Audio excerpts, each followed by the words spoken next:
أعوذ بالله من الشيطان الرجيم بسم الله الرحمن الرحيم وبه نستعين عونك يا معين اللهم صل وسلم وبارك على سيدنا محمد نبي الأمي وعلى آله وعلى صحابه أجمعين ọpẹ́ ni fọ́lọ́run ọba àlékè ọlá ọba alágbára jùlọ ọba tó mú wa bẹ̀rẹ̀ Ramadan láyọ̀ àtàláfíà wẹ́rẹ́wẹ́rẹ́ Ramadan náà ń tẹ̀síwájú ó lọ́nu ni ó ń tán lọ náà nu ìwà tá a bá ṣẹ́jú pẹ́ nísìn dédé iye tá a ti gbà yín náà láàmú sọ pé Ramadan náà mọ̀ kù tá a fi parí ẹ̀ ọlọ́run wọ́n sàwọn àgbà lọ́wọ́ wa o ọlá nẹ́bí lọ́dọ̀ ọlọ́run wọ́n ní àkọ́kọ́ Ramadan náà ìkẹyìngẹ ní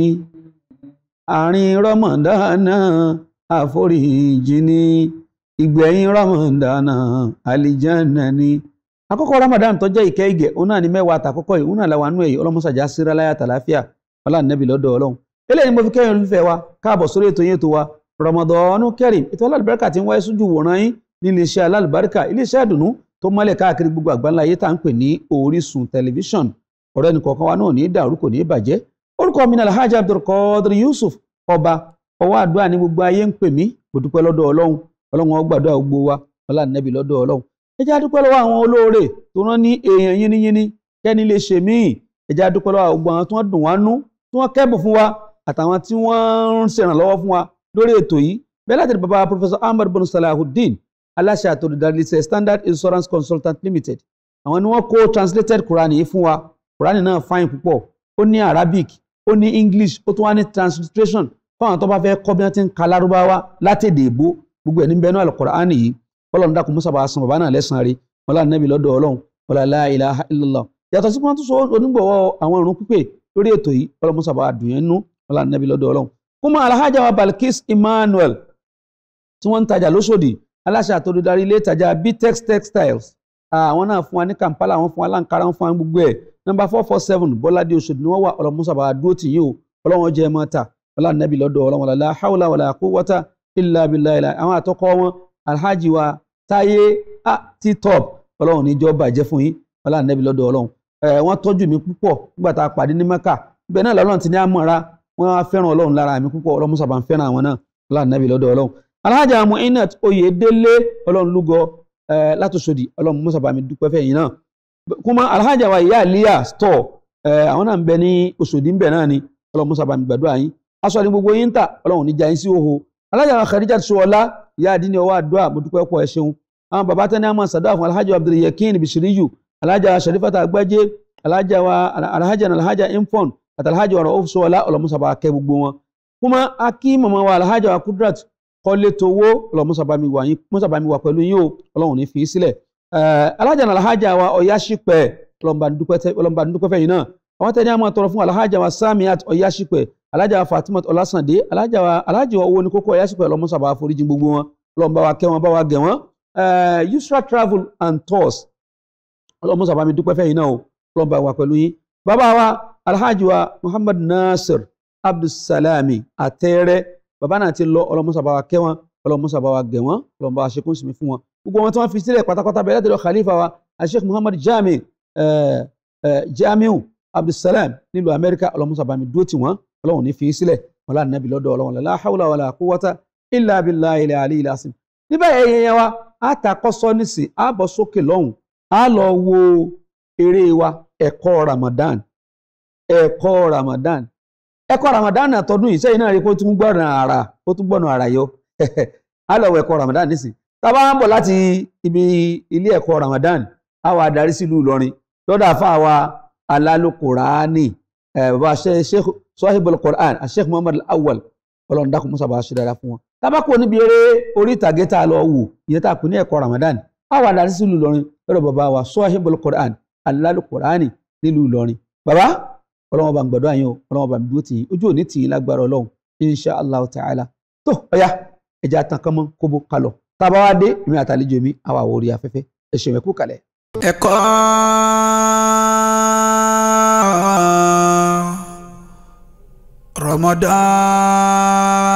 Ramadan ẹ̀kọ́ Ramadan. ẹkùjọ́ mẹ́ta the last time tí mo kọjá àwọn ń rà sẹ́pàtì yóò pọ̀ rẹpẹtẹ. ọjà ṣì wọ́n alẹ́ tẹ́ bá fẹ́ rà kò sí oníye tẹ́ fẹ́ èyí tẹ́ bá mi rà èló ni mọ́ọ̀tì yìí. 5,000 ni mọ́ọ̀tì mi 5,000 ni. abèrè lókè ń bèyẹn 5,000 ló pé. níbo ṣé ń bẹ̀ yẹn ó yẹ kí tó ti expire ni èmi ṣẹ̀ṣẹ̀ dé lẹ́kọ̀ọ́ ni mo ṣẹ̀ dé látọjà ni mo ṣẹ̀ dé ni ṣé lèyìn nìkan lè bá mi rà ni. èló ni. 5,000 ni màá tẹ̀lé. 5,000. wàláì tàláì ìtọ́jú láì lẹ́sìn náà wà wàláì mo ṣẹ̀ dé ni mo ṣẹ̀ dé ni. eléyìí náà ṣé kìí ṣe 4,950 lẹ́ra. bàbá mi ẹ wo ọlá tó bá ṣe jọ jẹ́ tó bá jẹ́ pé mo fẹ́ 50 naira ìlú 50 naira ọlọ́run ọba tó dé mi àti 50 naira rẹ̀ fi délé 50 naira rẹ̀ fi délé iná bí. eléyìí náà ẹ wo torí títí yín ẹni sùúrù ẹ wo máa tún yọ 50 naira kúrò ń bẹ̀ ọ̀gá ìbàbọ̀ ọkọ mi ẹ bá mi rà á. ó wù wá ká bá yín rajà ọlá bẹ́ẹ̀ tiẹ̀ ṣe ń sọ̀rọ̀ tẹ́ ṣe múra èló lẹ́fẹ̀ẹ́ tẹ́lẹ̀ ìjálẹ̀jálẹ̀. èyí ọmọ Ramadan tó bá ti dé ẹ wo èmi gan tún yáwó sí ni tí mo tún fi ra ọjà yìí gbogbo nǹkan mọ̀ ọkọ mi lè parọ́ fún yín. ẹ̀yin tẹ́ múra pé 7,950 naira léyìí ó ti di 7,500 báyìí. mo fẹ́ tà fún yín náà ni ọrọ̀ ajé náà ni mò ń ṣe wo táwọn ẹ̀ bá ti dé báyìí gbogbo nǹkan máa léwó ni ẹ dákun bàbá ọkọ mi. ajá àfi bá yín rà ó mú mi gan mọ̀ ẹ́ bí mò ń sọ̀rọ̀ ajé. alájà kémi má tán yìí Ramadan ló fà á ó ṣẹjọ́ mi. kémi má tán yìí ọjà yìí wọ́n ju tó wáyé pé díẹ̀ ni. mo fi Ọlọ́run ọba búra fún yín. alájì ẹ jẹ́ bá wọn ra mọ́ ẹ bá ra ẹ dákun mi kúkú lè dààmú mi lè dààmú. o expect mi kí n kó 8,000 naira lẹ̀ pẹ̀lú iye tá a ti ná wájú mẹ́rin lẹ́ẹ̀kan tá a ti mọ bó ṣe ń lọ ìwọ náà ń ṣiṣẹ́ náà ó lè kówó kó bìrà ń tiẹ̀ o ẹ wẹ́ má bínú èmi ò lè bá yín lẹ́yìn dúró. ẹ bá ń bá wọn sọ̀rọ̀ ẹ mọ̀ pàlájì ló máa sanwó. mo ti sọ̀rọ̀ ajé tó méjì yẹn gan láwọn ṣá pẹ̀lú gbogbo bá ṣe sọ̀rọ̀ àwẹ̀ bá ṣe sọ wà láìtàláì náà tó wọ́n ná ṣége kí ló dé oníṣẹ́jọ́ mi àwẹ̀ ni o mi kúkú lè tún fowó ara mi. mo ti sọ fún yín pé kò síbi tẹ́ ẹ lọ tẹ́ bá ti lọ ẹ kò tí sẹ́ máa ti dín yín lówó kò sí à ń fowó tajà wa bó ṣe wà yìí 5,200 naira là ń tà àmọ́ tó gbé Ramadan ń bọ̀ òun ni a ṣe yọ 200 orí ẹ̀ kókó lè jẹ́ rọrùn fáwọn èèyàn. táwọn tún ní 8,000. wo ṣe ọlọ nítorí pé Ramadan ń bọ̀ lẹ́sẹ̀ yọ 200 fún bẹ́ẹ̀ Allahu Akbar la ilaha illallah àwọn kan ti torí pé Ramadan ń bọ̀ wọ́n fi 3,000 lé lórí. a ní màmá yìí ṣe ló fi Ọlọ́run bú ànábì ló ń pe wà láìtàláì 7,950 ló ń rà. tó bá wá yá àwọn àṣọ wípé àwọn ìjọba wa wọn ò dáa àwọn fúnra wa náà dáa kí ló tàn nira wa lára àwọn ń bọ̀. bẹ́ẹ̀ ṣe múra yìí wọ́n tún gbé gbogbo ẹ̀jú yín lọ láìláìlá ẹ má bínú kálẹ̀ lómìn ni bá a ṣe padà wáyẹn èébú ló máa mú wa bú wípé àwọn oníkíní kan ẹ má bínú torí Ọlọ́run. no kò sí wàhálà. ẹ má bínú àwọn mọ́ọ̀tì tó kó ògùn gan. ó wà nílé tẹ bá fẹ́ 50 fẹ́fẹ́ 20. ẹ̀yin tó ṣẹlẹ̀ ni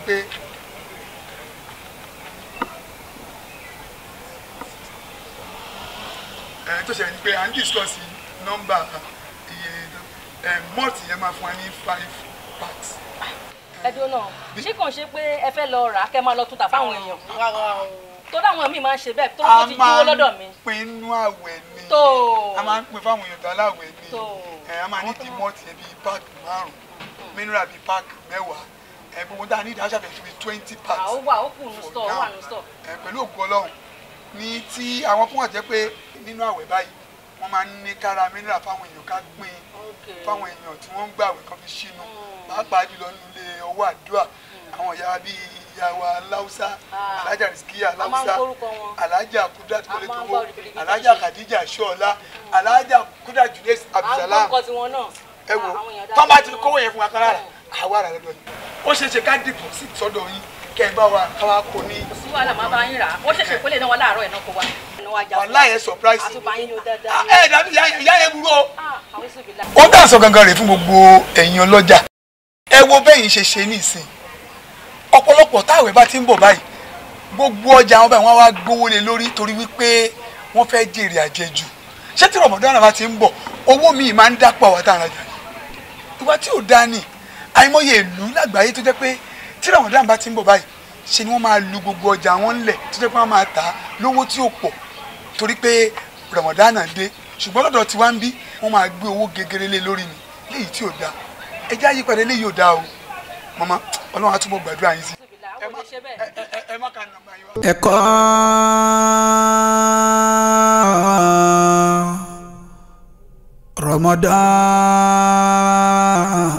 Ramadan ẹ̀kọ́ Ramadan. لا ما عاد يرعبني ظلم يهددني لا شيء أخسر. أعوذ بالله من الشيطان الرجيم بسم الله الرحمن الرحيم الحمد لله والصلاة والسلام على رسول الله آمين وآله وصحابته ومن والاه آمين. Ọlọ́run akíọ́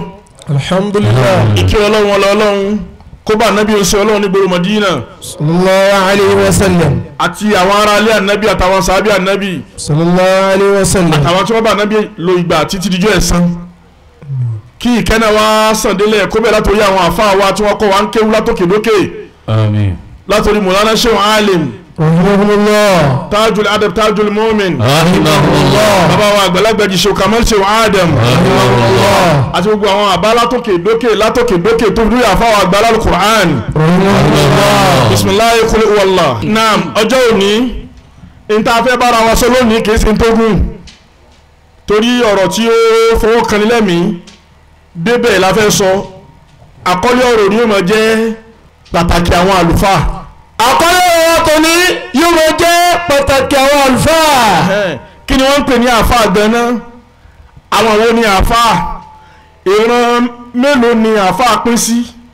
ó dáa kí ni ìròyìn àwọn àfáà òdodo ọ̀nà mélòó ni àfáà pín sí ta ni wọ́n pè ní àfáà kí ni ìròyìn àwọn àfáà òdodo eléyìí ni ta fẹ́ bára wa sọ lónìí jama'a yà máa tẹ̀lé wa in tí ẹ fi tẹ̀lé wa ni pé etí wa ti kún ní gbòòrò ojú wa ti rí àwọn ìṣẹ̀lẹ̀ tí panilẹ́kún tí bu omi sí ni lọ́kàn ó ti ṣẹlẹ̀ ká tó mú Ramadan gbogbo àwọn ọ̀rọ̀ tí èyàn ò rí rí àwọn nǹkan tẹ́tí ò gbọ́ rí etí wa ti gbọ́ ojú wa ti rí ká tó mú Ramadan tí ó ti ṣẹlẹ̀ sí àwọn ọmọ tí wọ́n fẹ́ di àfáà àwọn ọ̀dọ́mọdé ọmọ kéwú òní tí wọ́n mọ̀ pé wọ́n ní àáfàá tó bá dọ̀la yìí sì ń ṣẹlẹ̀ sáwọn àáfàá tòní náà tí wọ́n mọ̀ di arúgbó àáfàá tó bá dọ̀la ìrírí tí ojú ti wá rí yìí àti tẹ́tí ti gbọ́ tẹ́tí ti kọ́ yìí òun ni ó jẹ́ wa múra wa lọ síbi mọ̀ọ́dú mọ́ni humul ulama àwọn wo ni àáfàá ta ló kọ́kọ́ jẹ́ àáfàá lórílẹ̀ kí ni iṣẹ́ àáfàá ìran owó ni àáfàá pín sí tó wá rí bẹ́ẹ̀ àkọ́kọ́ ń bẹ̀ mọ́ni humul ulama àwọn owó ni àáfàá. humul ladhina indahum ma'rifatun jayyidatun bi kalamillahi wa kalami rasulihi sallallahu alayhi wa sallam. ẹ wọ́n jẹ́ kí n sọ fún yín dáadáa ẹ̀yin èèyàn tí ẹ̀ ń gbọ́ wa tẹ́ ń tẹ̀lé wa nítorí àti gbélé yín lọ́wọ́ lẹ́yìn mọ̀ lọ́rọ̀ ní tẹ́ fi mọ̀ yàtọ̀ láàrin tó jẹ́ pòlòfó ẹyin àti tinú ẹyin dáwọn àwọn yàtọ̀ tẹ́ bá ti rí àfa ẹnìkan tó bá ti wé láwà ní tó dárun gbọ̀n sí àbí tó dé fìlà àbí tó mú tẹ̀sùbà lọ́wọ́ ti sọ páfá àti dé àfa òpin síbi kágẹ fìlà ká sẹ̀sẹ̀ borí ká mú tẹ̀sùbà ká dárun gbọ̀n sí ká fa ṣòkòtò sókè kó débi eékún kèé ṣe nǹkan pè láfa nìyẹn nǹkan pè láfa òun ní wọ́n ní ẹni tá a pè láfa òun ni ẹni tó yẹ sí pé láwùú ma'rifatun jayyida ẹni tó ní ìmọ̀ tó yẹ kóró níbi kíni. bi kalamillahi. tẹ́ bá ní kó sọ̀rọ̀ Ọlọ́run fún yín gbogbo ìṣẹ̀lẹ̀ láyé tí ó rí mú jáde náà al-Qur'an ó mọ̀ tì fún tẹ̀lé Qur'ani àfáànù àyè tó wá ti mọ̀ tì fún tẹ̀lé Qur'ani òun ni àkọ́kọ́ ìròyìn àkọ́kọ́ tẹ́sìmọ̀ pé àfáà dé. wa kalami rasulihi sallallahu alayhi wa sallam. ẹni tẹ́ bí léèrè pé kí l'Ànábì sọ nípa nǹkan báyìí gbogbo ìtùkù tẹ̀dọ̀ àdìsí tó bá mọ̀ ọ́n tó Ànábì ṣe ń tó sọ àti ń tó fọwọ́ sí àfáànù òdì méjì ẹ máa tẹ̀lé mi o ẹni tó mọ̀ ti fi tẹ̀dọ̀ Kùránì òun làkọ́kọ́ ẹni tó mọ̀ àdìsí Ànábì ń tó Ànábì sọ tó ṣe àti ń tó fọwọ́ sí tẹ́nìkan ṣe tó ló dáa òdì méjì tẹ́wájú. ومعرفة المعنى من كلام الله وكلام رسوله صلى الله عليه وسلم. ẹsẹ̀ kéèyàn kan kéwú kó lè pe kéwú kẹ́nu ẹ̀dùn náà ń pè láfa o kéèsè kéèyàn kan mọ Kùránì kó mọ kéèyàn náà ń pè láfa ní tí wọ́n pè láfa ni ẹni tó lè pe kéwú tí wọn ò wọ́ ibi táfà ti bẹ̀rẹ̀ nu kéwú tí wọn ò wọ́ pé kéwú yìí o wọ́n kọ́ kalẹ̀ wọ́n wá fi àwọn ìtẹ́pẹ̀ ní wọ́n ni àwọn dot tó mọ̀ fi sórí kéwú yẹn tó bá ti kọ́ kéwú kalẹ̀ dot tó mọ̀ fi sórí yẹn ẹni tó lè pè é láyè sí dot yẹn bẹ́ẹ̀ ẹni tó lè pè é tí ó dá tí ó fún ọ̀sẹ̀ ní òkè lókè tí ó fún ọ̀sẹ̀ ní ìsàlẹ̀ nísàlẹ̀ tí ó fún ọ̀sẹ̀ ní rúfà tí ó fún rúfà tí ó sì gbọ́n kálukú sáyé ẹ̀ ibi tí àáfà ti bẹ̀rẹ̀ nìyẹn. tẹ́wájú. وقيل هم الذين يهتمون بالعلم. wọ́n ní tán pè ní àáfà gidi òun làáfà tó sasẹ́ kéwúlẹ́ sá àáfà tí ò ní kankan tí ń ṣe ju kó fi ìmọ̀ mọ̀ yẹn lọ kó rí èèyàn sójú ọ̀nà ẹ̀sìn kó gbìyàn bá ti ń gbèsù sójú ọ̀nà tànẹ́bùwà Muhammad àwọn èèyàn sì máa dàgbà lójú ẹ̀ kí èso rẹ̀ sì máa pọ̀ lójú ẹ̀ kó sì máa ríru ara rẹ̀ lára àwọn tó bá kọ́ nítorí láfàánù níjà sí pé tó bá ti rẹ́ni tó bá ń pè ẹ̀ ní àfà tó ní ọlọ́gbẹ́ni iṣẹ́ kí ló ń ṣe tó lóun ṣiṣẹ́ àfà ẹbí léèrè pé mo nílé kéwù rẹ̀ wà níbo nílé kéwù rẹ̀ wà tó bá ti lóun nílé kéwù ẹbí léèrè pé kí ni fi ń ṣe àfà gẹ́gẹ́ ẹni tó ń pè lẹ́yìn tí ó mọ̀ ṣiṣẹ́ àfà ó gbọ́dọ̀ ní ilé kéwù ó gbọ́dọ̀ ní àwọn ọmọ tí ń rè àbí ìjọ tí ń rè ọmọ àtijọ́ tí ń rè yìí tọwọ́ kọ́bọ̀ tí bá ń rí bẹ́ẹ̀ ni ó máa fi ṣe ìjẹ́ ẹ̀mú tọwọ́ kọ́bọ̀ tí máa ń rí bẹ́ẹ̀ táwọn òbí ọmọ tó fọwọ́ sọ́dọ̀ ẹ̀ tó máa ń fún ó yẹ kó ti tó ṣe oúnjẹ àárọ̀ oúnjẹ ọ̀sán oúnjẹ alẹ́ tí wọ́n wá máléjì ẹ̀ bẹ́ẹ̀ tí máléjì ẹ̀ báwọn tó bá dijọ́ tí ó kéré oníjọ́ wòlímọ̀ àbíjọ́ mòlúdì àbíjọ́ ayẹyẹ kan tí wọ́n pè sí ibi tí iṣẹ́ àfáà ti bẹ̀rẹ̀ nìyẹn o tẹ́wájú. وتعمقوا في المعرفة العلمية في مجال معين. gbogbo ẹni tí yẹn pè láfà tí ó dáhùn kò dìgbà tó bá jẹ́ àfà tí ń jó nǹkan àfà tí ń jó nǹkan lẹ́ǹkùlé kò gbọdọ̀ máa jó nǹkan lẹ́ǹkùlé àfà àtọ́lọ́ǹtà nẹ́bí kò gbọdọ̀ ní ọlọ títí ń lọ nǹkan kò gbọdọ̀ ní apẹ́ tí fi ń jó oògùn kò gbọdọ̀ kó ní yàrá kan tẹ́yìn yàrá yìí àwọn àfáà nìkan náà máa ń wọ bẹ̀ tí èsì yàrá àdúrà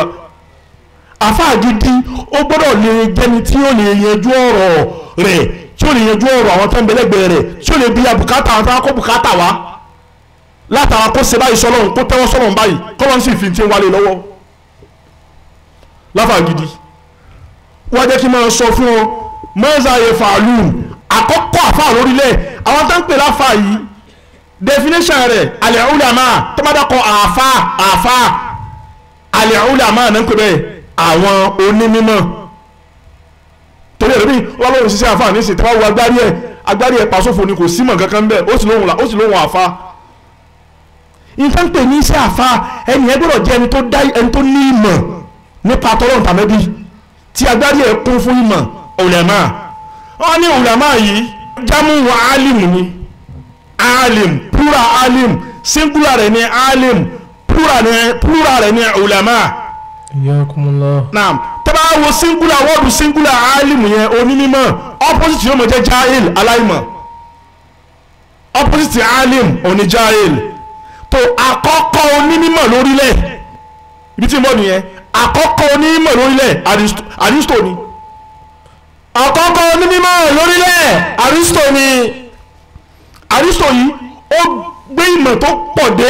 tó ṣe gbogbo ayé láǹfààní àti ẹlẹ́sìn mùsùlùmí àtẹnití èsè mùsùlùmí gbogbo ọ̀nà ṣàǹfààní lára Aristo tó má dákọ̀ Aristo létí rẹ̀ ó yẹ kó ti mọ̀ pé onímọ̀ ni wọ́n ń sọ ohun ìdàkejì rẹ̀ ní aláìmọ̀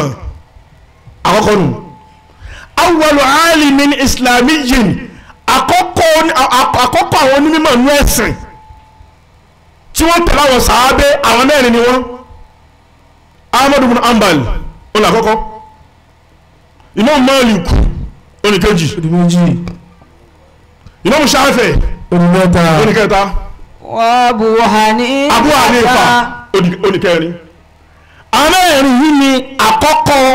onímọ̀ tí wọ́n tẹ̀lé nípa Muhammad sallallahu alaihi wasallam. lẹ́yìn wọn láàmú ọmọ àwọn bùrù síná àwọn onímọ̀ tí wọ́n kọ ìmọ̀ kalẹ̀ tí ìmọ̀ yẹn ṣàǹfààní fún Islam bùrù síná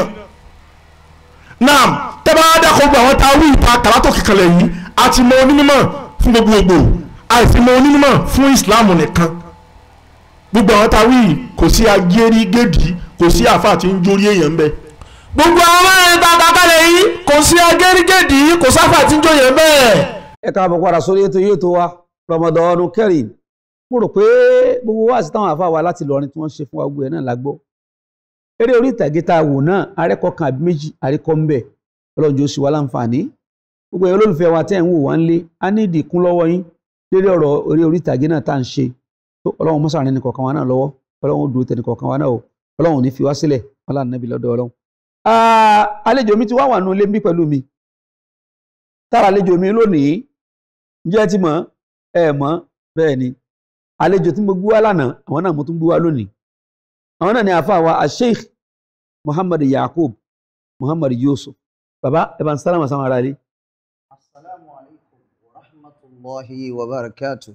Wa alaikum assalam wa rahmatullahi wa barakatuh. Adúpẹ́ pọ̀ pa tún pè yẹn tún dá wa lóhùn ẹ̀ tún dọ́lọ̀ lóhùn ọlọ́run dákun mọ́sà mọ́ bá mi dẹ́yìn náà lóhùn ọlọ́run ní fi sílẹ̀ ní dààmú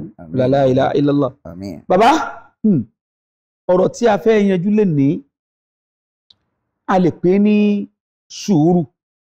a lè pè ní ìgbà fọ́lọ́hun a lè pè ní ìgbà fún kádàrá gẹ́gẹ́ tó ní pé láyé lónìí ayé ń kánjú àwọn èèyàn dẹ̀ ń ṣe mistake kan tẹ́lómi bá ń tọrọ nǹkan kan lọ́dọ̀ ọlọ́run tọ́lọ́run ọba tí ì fún báyìí ó máa bìlí pé ẹlòmí àbílí pé àbí kò tiẹ̀ sọ́lọ́run ni ẹlòmí ó fi kanra sọ̀rọ̀ sọ́lọ́run sọ yẹ kó rí bẹ́ẹ̀ ẹja mo fẹ́ ká bá àwọn èèyàn sọ̀rọ̀ kí wọ́n lè mọ̀ wípé gbogbo ohun tọ́lọ́run máa ń fàwọ̀ ẹ̀dá pátápátá ó nílé tó bọ́lọ́run tí máa tó bí ọba tí ì tó kàn ọ́ wọ́n rò pọ́lọ́run gbàgbé rẹ̀ ó ní tọ́lọ́run sí lọ́wọ́ bismillah.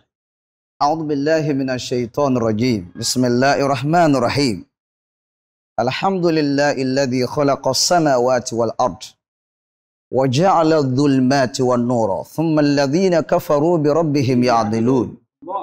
والذي خلقكم من طين ثم قضى عجلا وعجل مسمى عنده ثم أنتم تمترون وهو الله في السماوات وفي الأرض يعلم سركم وجهركم ويعلم ما تكسبون الحمد لله رب العالمين adúpẹ́ lọ́dọ̀ Ọlọ́run alhamdulillah Ọlọ́run à ń dúpẹ́ lọ́dọ̀ rẹ alhamdulillah lẹ́yìn ìgbà tá à ń dúpẹ́ lọ́wọ́ rẹ ẹni tí ìwọ Ọlọ́run tún yọ̀ǹda fún wa tó ní bá a bá ti rí ọ agbọ́dọ̀ róhun náà òun lànà Muhammad sallallahu alaihi wasallam Ọlọ́run bá wa yọ́nú sànábì wa ala alihi wa sahbihi ajma'in gbogbo àwọn tí wọ́n gbà fún Ọlọ́run bá wa kẹ́ gbogbo wọn gbogbo àwọn àlùfáà wa abẹ́ Ọlọ́run fún wa kàn sí wọn Ọlọ́run bá wa kẹ́ gbogbo wọn lápapọ̀ bàbá wa àdúà masha Allah ẹ tún gbé wa wá lónìí Ọlọ́run bá wa san yín lẹ́san olóore èyí tí Ọlọ́run fi rán yín èyí tí gbogbo ayé wa ń jàǹfààní ẹ̀ Ọlọ́run má dùn yín ládàá ẹ̀ albarkola nabi lọ́dọ̀ Ọlọ́run nípa eléyìí tí a fẹ́ sọ ọ̀rọ̀ nípa ìṣe sùúrù lórí kádàrá Ọlọ́run àfáà wa àgbà kan tí Ọlọ́run fẹ́ ó pè wọ́n dá sọ̀rọ̀ nínú ayé wọ́n jó ní làákàyè wọ́n jó ní mímà ọ̀rọ̀ wọn la fẹ́ fi ṣàǹfààní fúnra wa tálàfáà wa tá à ń sọ yìí al-Imam al-Ghazali rahimahullahu ta'ala àwọn àgbàfà tí wọ́n fi mímọ̀ wọn tí wọ́n fi ń tún ayé ṣe nìyẹn kọ́lá Imam al-Ghazali ń bá wa sọ̀rọ̀ pé idha ra'ayta Allaha ya'bisu anka ad-dunya ọmọ ìyá mi tí ń sáré kóhun náà lè ganu ayé gbogbo bísínẹ́sì ni wọ́n fi lọ ẹ́ ó sì ń gbìyànjú kó ṣe léyìí kó ṣe tọ̀hún ti bẹ́ẹ̀ náà lórí ikọ̀ náà ní já sí ó pọ̀ nínú ọkùnrin nínú ayé bàbá owó àdúrà ó pọ̀ nínú obìnrin nínú ayé tí ń sàn gbìyànjú pé mi náà fẹ́ jẹ́yàn àmọ́ gẹ́gẹ́ bí kádàrá Ọlọ́run ibi tí ń fò náà ní ń balẹ̀ sí ẹ̀rí afáà tún wá ní ẹ̀rí wa yakthuru alayka shada'id tòun ti bí tí ń gbìyànjú wípé mo fẹ́ là kíní yìí tún lè sí náà ni. Ebi Ọlọ́run ọba tí máa wo ní níran láti dáni lọ́lá ni. Àmọ́ ẹni tí Ọlọ́run bá gbèrú rẹ̀ sírúpò bẹ́ẹ̀ kò ní màrà tọ́lọ́run fòun dá lọ́wọ́. Wàlbálùwà lẹ́yìn ìgbà tí ń le fún àwọn àdánwò oríṣiríṣi tún wọlé ó sì jẹ́ ni Ọlọ́run ó jẹ́ ni tí ń kírun ó jẹ́ ni tó gbàfà fọ́lọ́run. Imam al-Ghazali ní ó wá ṣe sùúrù ó farabalẹ̀. Faya'lam lọ́mọ wípé annaka azizu indahu. Bàbá ó wà dúà. Bó o ti rí òun lọ́dọ̀ Ọlọ́run èèyàn ńlá mà ní ọ́. Èèyàn abiyì mà ní ọ́. Ẹ̀rí Imam Ghazali wá dákẹ́ ó ní wa annaka indahu bimakanihi. Bẹ́ẹ̀ náà ó ń tọ̀hún yẹn ti láyè lọ́dọ̀ Ọlọ́run báwọn. Ipò rẹ̀ tún ti ga sí lọ́dọ̀ Ọlọ́run ó ti nípò ńláńlá lọ́dọ̀ Ọlọ́run. Wa annahu yus'alukum bihi tariqan alayhi. Irú ẹni bẹ́ẹ̀ a fẹ́ gbìyànjú ìtọ́lọ́run palẹ̀mọ́ fún un lọ́wọ́ òun ni wípé ojú ọ̀nà tó gbà wọn áúlìyá yìí rẹ̀ sí àwọn ànábì rẹ̀ ojú ọ̀nà tó gbé wọn sí ojú ọ̀nà yẹn ló fẹ́ gbérú ẹni tí ń gbìyànjú ẹ̀ tí ò tí ì rí ojú ọ̀nà yẹn ló fẹ́ gbé sí. Má fọkàn sí wípé bó ti wà lójú kan yẹn Ọlọ́run ò rí ọ ó rí ọ in tí ń palẹ̀mọ́ fún ọ ló pọ̀ in tọ́lọ́run fẹ́ ṣe fún ọ òun ló tóbi torí wípé fàwùwà làmúyáhàbì dúnìyà lè àǹbìyà ìhì Ọlọ́run ò ṣàdéhùn ayé fáwọn ànábì rẹ̀ bàbá wa dùà àwọn ànábì rẹ̀ àtàwọn ẹni rẹ̀ kò ṣàdéhùn pé òun fún wọn láyé kò ṣàdéhùn rẹ̀ in tọ́lọ́run kàn ní wọ́n máa ṣe láyé ni pé ẹdún ní mímí Ọlọ́run kẹ́ máa sẹ̀mí kò ṣàdéhùn pé òun fún wọn láyé wàlákin kàbá alahum al-akhirah alkiyama lọ́lọ́run pèsè kalẹ̀ fún wọn ó sọ̀rọ̀ wọn gẹ́gẹ́ bí ẹfàyé ṣiṣẹ́ ẹwà fọ̀run gbèrè irú ìwọ tí wọn náà bá bára rẹ lórí àdánwò bẹ́ẹ̀ bọ́lọ́run ti ṣe fún ọnù ó ní o máa gbìyànjú ẹ̀ nípa tèmi Ọlọ́run bó o bá wá dọ́dọ̀ èmi Ọlọ́run gbogbo èrè tó yẹ kó jẹ láyé ó máa wá jẹ lálkìyàmà ìtọ́lọ́run ṣe nù. ẹ lọ́kọ̀ bàbá kí ẹ tó lọ jìnnà jù nípa abẹ́ yẹn tó lọ́n bá wá ṣe báwọn fún yàn tó jẹ́ pé òun náà rí pé òun fa kọjọra wọn òun sàn bẹ lọ́hùn kọjọra wọn sọ wá yẹ kírú ẹni bẹ́ẹ̀ wá pinnu wípé ọ̀dà mo fẹ́ dọ́gbọ́n sí. kò yẹ torí wípé àwọn tí wọ́n dọ́gbọ́n sí wọ́n padà kánjú àkánjú ni wọ́n padà ní. Allahu Akbar. Yóò padà wá dàbámọ̀. Masha Allah. Torí wípé tọ́lọ́run ti ṣe fún tọ́lọ́run ti palẹ̀ mọ́ fún wọn àwọn ò rí wọn ò sì má. Kò sẹ́ni tó rí ọjọ́ iwájú Ọlọ́run ló rọ́jọ́ iwájú. Òun ni kéèyàn fi máa ṣe pẹ̀lẹ́pẹ̀lẹ́ kéèyàn má fi òní rẹ̀ ba ọ̀la jẹ́. Torí pé tọ́lọ́run pèsè kalẹ̀ lọ́la béèyàn bá kánjú tó ṣe wàdùwàdù ó pọ́sibù kó bàjẹ́. Èèyàn ò gbọ́dọ̀ wáyé ní tipá. Allahu Akbar. Ẹ̀rí innama a'ataha li Fir'aun Ọlọ́run ní òkè wá farabalẹ̀ ìwọ tó ń wáyé tà àti fìlẹ̀ ọlọ́wọ́ tó ń bínú yìí lọ́ọ́ wo Fir'aun òun lọ̀gá ẹni tá a gbé ayé lé lọ́wọ́ Allahu kí wá láti bọ̀tán rẹ̀ bó bá já sí pé tí wọn náà ń wá káàkiri òun bọ́lọ́run bá tètè fún ọ tọ́lọ́run bá wá fi bàtì bọ̀tán jẹ́ ńkọ́ Allah àṣẹ ń tá àmà lámà ń tá àmà ó pọ̀ ńlẹ̀. Ó pọ̀ rẹpẹtẹ. Fìràwọ̀n ni Ọlọ́run gbá yílé lọ́wọ́ ń pàṣẹ ayé lọ́tún ń pàṣẹ ayé lósì. Qala anna rabbukumul a'la. Àbí a máa wá pera rẹ̀ pé kò sí Ọlọ́run kan lẹ́yìn òun. Allahu Akbar. Àmọ́ tòun ti bẹ́ẹ̀ náà. Ọlọ́run innahu tagha. Innahu tagha la ilaha illallah. Pé sáwọ Ọlọ́run náà ní í ṣe báwọn sí. Allahu Akbar. Ọlọ́run padà wá ìgbẹ̀yìn rẹ̀ ò dáa rárá kò sì ní lọ́rùn àbẹ́ẹ̀rí Ọlọ́run wá ní kìí ṣe Fìràwọ́nà nìkan o wá Kọ́rúnà náà nínú àwọn tá a gbé ayé lé lọ́wọ́ lòun náà wà wọ́n lò ó báṣubàṣu wọ́n bà á jẹ́ ìwọ náà lọ fọkàn balẹ̀ ọmọ ìyá mi ó ṣeéṣe kó jẹ́ pé tọ́lọ́run bá gbé ayé lé ọ lọ́wọ́ ṣètánì ó gbà ọ jẹ́ yóò bàjẹ́ mọ́ ọ lọ́wọ́ èyí tọ́lọ́run ṣe díẹ̀díẹ̀ yẹn máa ní faradà lórí ẹ̀ máa wá dúpẹ́ wípé ọlọ́run ò ń ṣe mí báyìí mo mọ̀ pé n tó dáa ló tọ́jú kalẹ̀ fún mi lálùkìyámà Allahu Akbar. bí ọ̀rọ̀ náà ti rí nù bàbá. Masha Allah ọlọ́run járe yín pẹ́ sà ọlọ́run nẹ́bí lọ́dọ̀ ọlọ́run torí pé ọ̀rọ̀ nípa kéèyàn máa kánjú kó sá máa gbìyànjú pé tọ̀ mo sáfẹ́ wá ní túláàsì náà ni mo fẹ́ wá ní túláàsì náà ni ó ti gba ayé kan lónìí ayé ò fẹ́ ṣiṣẹ́ mọ́ gan pàpà ayé ò fẹ́ dúró dọlọ́ mọ́ àwọn èèyàn ò fẹ́ ṣàdúrà mọ́ abẹ́rí ẹnìkan wá bá ìmáàmù wa kan pé kádàkùn ánàkùnlá ìdákùn ẹ ṣàánú mi ìyẹn bá mú rábáyérò ó ní kó mú báyérò kó mú wèé ìyẹn bá kọ àdúrà fún Latifu báyìí máa lọ lè ṣe kíní kan máa lọ lè ṣe tó bá ní ẹ o ìmáàmù ẹ fọ̀rọ̀ Latifu lẹ̀ Subhanallah ẹ fọ̀rọ̀ Latifu lẹ̀ àbá abẹ́rí ní máa sọ fún ìmáàmù pé ẹ dákun ẹ já mi tán gọ́dà tó fẹ́ pé kí n rán lásìdí kan yẹn ẹ mọ̀ wọ́ọ́rì ẹnu mi mọ́nu mọ́mù ní kílò míìn ìyẹn ní pé gbàgbọ́ rẹ ní wípé gbogbo tọ́lọ̀ ń ṣe fáwọn yìí o rò pé bóyá ọlọ́gbọ̀n kan tí ọba ti lè sa Latifu tó lè bẹ ọlọ́run yìí ìyókù lẹ̀ mọ́ lọ mọ́jẹ̀ rí ọwájú mi mọ́ o ṣẹ̀rí báwọn kéèyàn máa ka àdúrà ẹ̀yìn tí ń wò wá ń lé ṣẹ́ni wípé ọ̀rọ̀ náà àwọn afáàsọ wọ́n ní bọ́ ọba ń bẹ lọ́run lórí kíní kan bọ́lọ́run ọba ti dáhùn wọ́n rò pé ọlọ́run gbàgbé rẹ o ọba ti ń dá ẹja inú búdò lọ́rùn wàláyé ń gbọ́ tiẹ̀ náà ètí ìsíwé kan ọ ni ọdẹ wàá rọrùn kọ́jẹ́ pọ́lọ́run tó ń tọ́jú ẹ̀ka lè di ọ́ kò fi sàánú rẹ̀ lálẹ́ kìámà ni tí wọ́n náà bá fẹ́ wò dáadáa ló lè wò èso gbogbo ànábì ọlọ́run pátápátá mélòó lolówó nù wọn mélòó lọ́lọ́lá nù wọn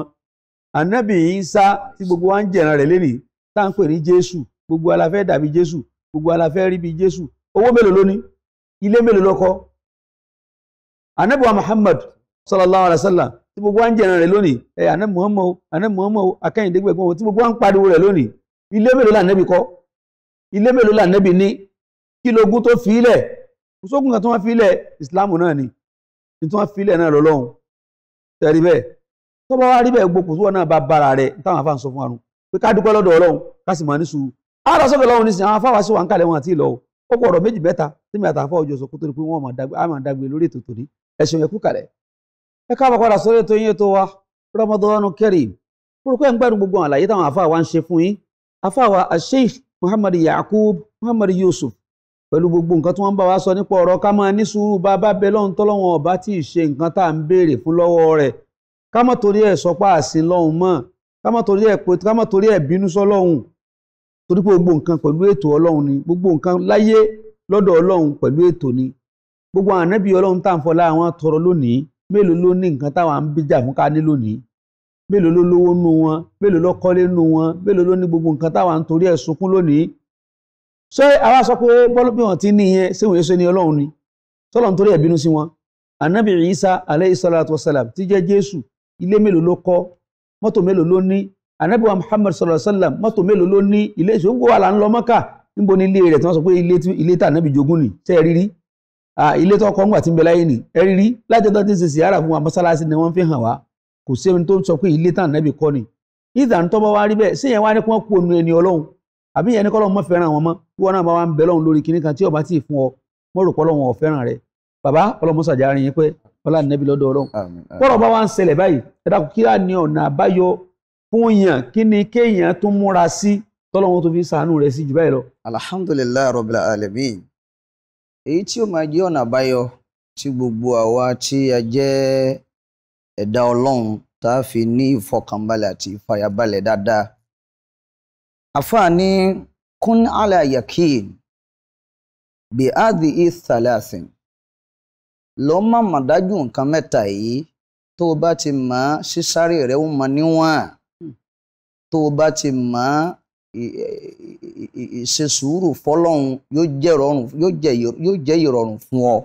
nǹkan mẹ́tẹ̀ẹ̀ta yìí ẹ̀rí bẹ́yàn bá ti ní àmàdájú nǹkan mẹ́tẹ̀ẹ̀ta yìí tasaad oríire ó sì dé èyàn ó sì ní fọkànbalẹ̀ àkọ́kọ́ ń bẹ̀ àfààní la ahadu arhamu bika min rabbik kò sẹ́nì kankan tó lè ràn ọ́ lọ́wọ́ òbí ìbá sọ lọ́hùn o bàbá kò sí ẹnìkan tó lè ràn ni lọ́wọ́ kò sẹ́nìkan tó lè láàánú ẹni bí ìbá sọ lọ́hùn Allahu Akbar.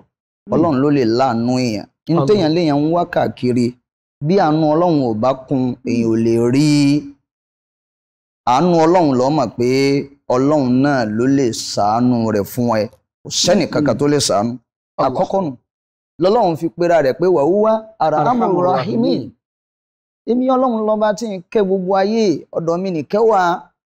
kí wọn náà ṣe sùúrù de ìkẹ́ Ọlọ́run ẹlẹ́ẹ̀kejì afáàní wàlá ahadun a'lamu bi amika aktharo min rabbika Allah ìṣòro tó lò níyẹn kò sẹ́ni tó dá ìṣòro rẹ̀ mọ̀ bí ìbá sọlọ́hun Allah kò sẹ́ni tó mọ̀ ìpìlẹ̀ ìṣòro ẹ̀ Ọlọ́run ni kódà ìyá tó bí ni ọmọ bàbá tó bí ni ọmọ àfáà rẹ̀ tó ń sọ̀rọ̀ rẹ̀ fún mọ̀ ní tó bá sọ fún wọn ni wọ́n mọ̀ àmọ́ Ọlọ́run ó ti mọ gbogbo ẹ̀ látòkè délẹ̀ ẹni tó yẹ pé ìṣòro tiẹ̀ láti inú oyún ló ti gbé nísìn wọn ń jà sí ńgbà tó dáyé tán kọ́ mọ̀ àmúbá tó ní mọ̀ wàláhì Ọlọ́run mọ gbogbo ẹ̀ ebóhùn náà lọ rán wá sáyé ẹni tó yẹ pé ìṣòro rẹ̀ àwọn òbí ẹ̀ ló fà á bóyá àwọn òbí ẹ̀ bú yàn kan bóyá wọ́n yàn yàn kan jẹ lọ́lọ́run fi ń dá sẹ̀ríà fún wọn mọ̀ Ọlọ́run sì mọ gbogbo ẹ̀ ọba tó wá mọ gbogbo ẹ̀yẹn lèèyàn gbọ́dọ̀ fi rẹ̀ lẹ̀ fún kéèyàn ju rẹ̀ lẹ̀ fún Ọlọ́run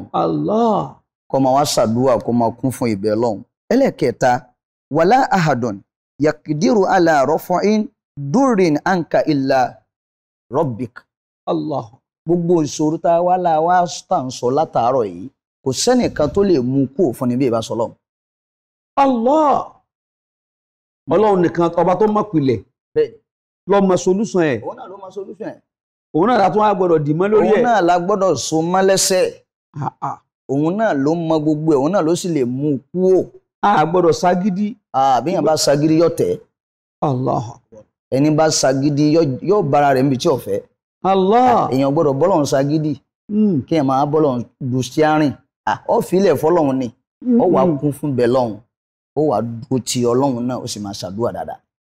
bó o bá ti ń ṣe àwọn ọmọ ìyá mi tasaad oríire ó tètè dé ní kíákíá.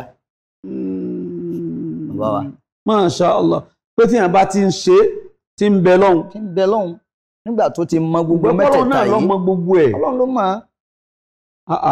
Ọlọ́run ló mọ̀ ọba tó mọ yẹn náà ló mọ̀ wá dìrọ̀ mọ́ ló mọ̀ sádi bó o bá ti ń sádi ó ká kú fáwọn kan lánàá nígbà tí wọ́n gbà fọlọ́ yẹn bàbá wa àdúrà yẹn lẹ jòkó yìí kì í ṣe bẹ́ẹ̀ ti rí lánàá ni alhamdulillah àmọ́ ńgbà tí ẹ sọ̀rọ̀ ara yín di ó fà wíìdù àmúrí ilallah Ọlọ́run bá wa ní Ọlọ́run wá ń sẹ́ẹ̀tì gbogbo ẹ̀ alhamdulillah gbogbo àwọn aláàánú tẹ̀ ń kà látàárọ̀ yìí nítorí pé ìfira yín lẹ̀ fọlọ́run lọ́lọ́run ṣe ràn wọ́n wá. kò sì tí ì dáwọ́ àwọn ẹni ńláńlá ó tún dé ètò yìí ò ní kú bẹ́ẹ̀ yóò máa lọ bẹ́ẹ̀ ni alùbáríkọ̀lá nàbì lọ́dọ̀ Ọlọ́run. àmín ya Allah la hawla wala quwwata illa billahi al-ali àbá àdúpẹ́ pọ̀ lọ́wọ́ yín Ọlọ́run sábà mi san yín lẹ́san rí Ọlọ́run bá mi dúró tì yín ọlá nàbì lọ́dọ̀ Ọlọ́run wala la ilaha illallah. mo wá fẹ́ nǹkan kan lọ́dọ̀ yín òun náà ni kẹ ẹ dákun ẹ bá mi bùn àwọn ọ̀dọ́ wa nísìn àwọn youth wa ẹ bá mi bùn wọ́n sùúrù kí wọ́n yé kánjú mọ́ ẹ bẹ́ẹ̀ ẹlòmíì ò tí ṣàdúrà ọjọ́ méjì tó lóun ò ṣe mọ́ pé àdúrà yẹn ti pẹ́ jù ó ti pẹ́ jù akílódé ọjọ́ méje má fẹ́ lómi ládùúgbò abẹ́ pé ẹ ṣàdúrà yẹn fún ọjọ́ méje tó di ọjọ́ méje àárọ̀ o èmi ò fẹ́ níjọ́ méje lẹ́bu tó gbóná ní kíní kan tó ṣe kíní kan ní kíní kan tó yá wèrè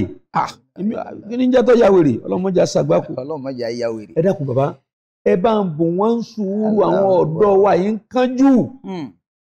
Allahu Akbar gbogbo ẹ̀yin ọ̀dọ́ tẹ̀ ń gbọ́ ètò yìí tá a sì mọ̀ pé yóò ṣe yín láǹfààní ẹ má kánjú mọ́ ẹ̀rí àwọn àgbàlagbà wọ́n lẹ́ni tó bá kánjú lábẹ́ gbóná. ọba tuntun kò ní rí lámọ́. kò ní rí lámọ́. lórí yóò ti bo láwọn. yóò ti bo láhàn àwọn èèyàn ó ti bàjẹ́. béèyàn bá kánjú ó ti sọra rẹ̀ dìdàkudà gan kí n tóun kánjú nítorí ẹ̀ ó tó dé. Masha Allah. ẹ̀rí àfààní ufa widu amuri ila khalikin. fahasbi ilahi wa ni'mal wakil. فلا أرجعان إلى غيره الله فإن إله لكل كفيل béèyàn bá ti ju ọ̀rọ̀ rẹ̀ lẹ̀ fọ́lọ́run jura rẹ̀ lẹ̀ fọ́ba tó dá ọ tó mọ gbogbo nǹkan